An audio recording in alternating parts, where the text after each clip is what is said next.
forårstegn begyndt at komme op af jorden. Det er stadig pisse koldt. Jeg glæder mig til, at jeg kan begynde lidt herude. Det bliver dejligt. Jeg glæder mig til at kunne komme i gang med drivhuset. Jeg skal have lavet om på Vitas bed. Det skal være måneformet i stedet for. En stendår dernede.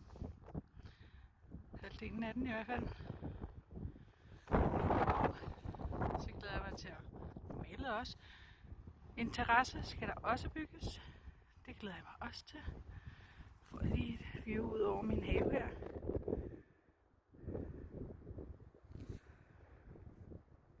Jeg glæder mig til at komme i gang herude. Det er bare stadig lidt for koldt.